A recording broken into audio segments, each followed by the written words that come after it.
Ngayon na? Oo, Emily. Tumawag na sa akin yung motor shop. Libre ka ba ngayon? Libreng-libre. So, saan tayo magkikita? Sige.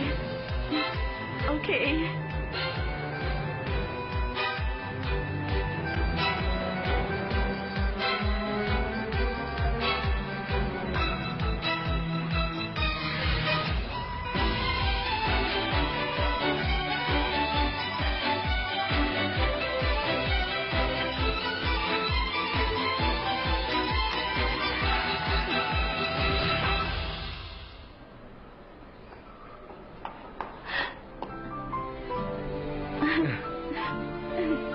Hi.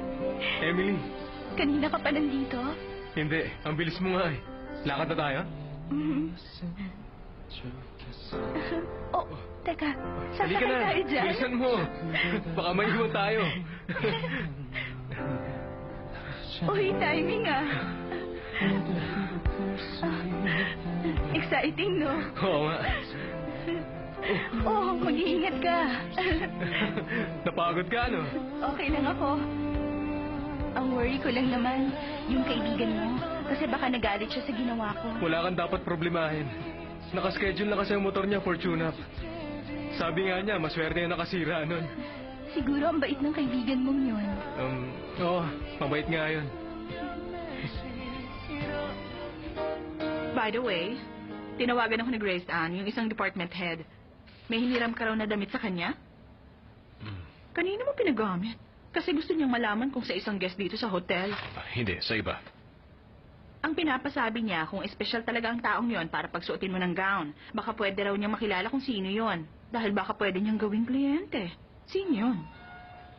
Saka ako nasasabihan. Sir, ito lang muna maaayos ko. Kailangan ko muna i-test drive para makita ko kung ano pa mga siraan nito. O kung gusto mo, next week na lang. Hindi. Mabiyahe ako sa Jeju Island bukas. Sa Jeju Island ka tutuloy? Oo, trabaho. Ako na magte-test drive niyan. Tawagan mo na lang ako. Sure, sige sir.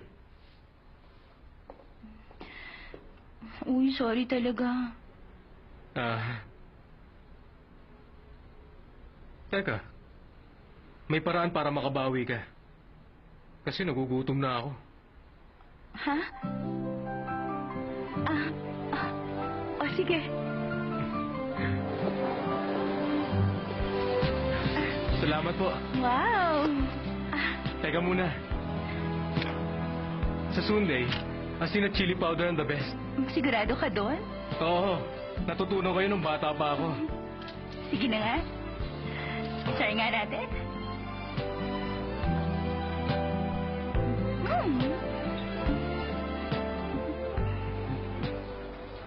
The person you're calling is not answering.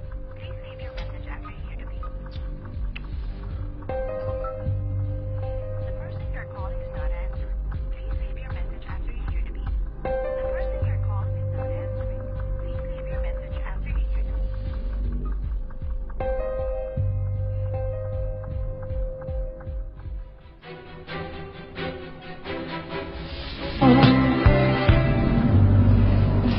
Alam mo, ang gaan talaga ng loob ko sa'yo. Nung kapitbahay pa kita, halos hindi kita pinapansin. Actually, ang dami mo sinabi sa akin noon. Pasensya ka na noon, ha? Ang totoo, may natuklasan ako tungkol sa'yo na maaga ka na ulila at naging self-supporting student ka. Bumilib nga ako sa'yo eh. Kahit naman sinong nasa katayuan ko, yun din ang gagawin, no? May magulang ka man o wala, ikaw pa rin ang lilikha at bubuo ng buhay mo. Yun din ang pananaw ko sa buhay. Magkatulad pala tayo ah. Alam mo, pag nakakausap kong ibang coworkers ko sa hotel, nalulungkot ako sa mga pananaw nila. Kasi parang natural lang sa kanilang umasa sa magulang nila kahit may mga asawa na sila. Ay, mayaman man ang mga magulang ko. Hindi ko magagawang umasa sa kanila sa kahit na ano.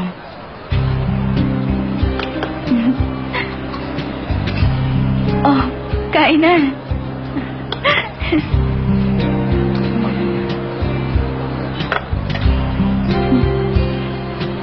Marco? hindi. Dito banda. Dito? Ako na.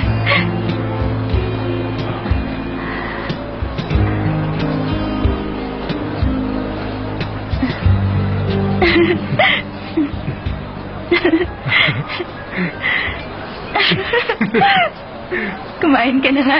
Okay.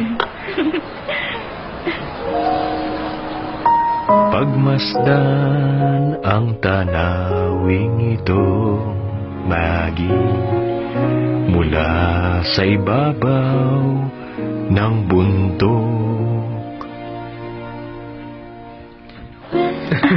Uy, tingnan mo. Bagay ba sa akin?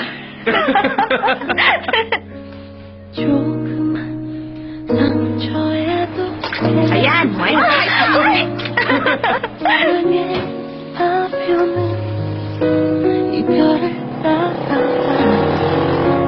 가슴 속을 심장 속을 찌르고 있죠. 사랑해서 다시 태어나고 싶은 마음도 사랑해. 그래요 그래 사랑이란 필요하니까. 화가는 다 되면 기도합니다. 그대 하나만 나에게 난 정말 가득 내 안 가슴에 그대 하나라고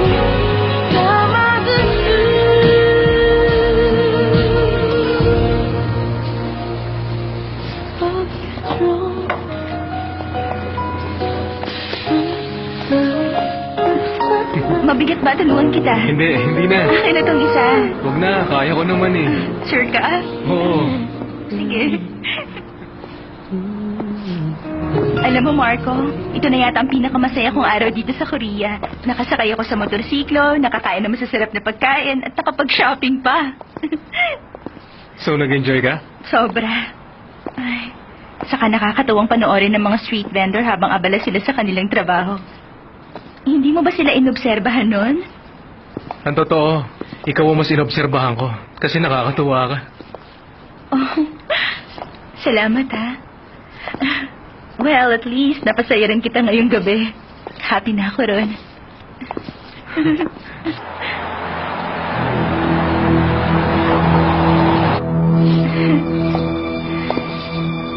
Siya nga pala.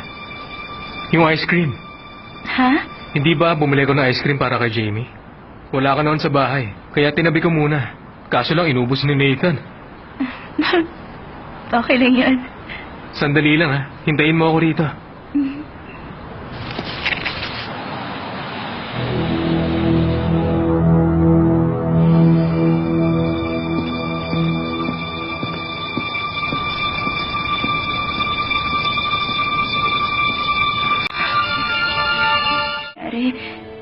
Gusto ko pa namang sumama.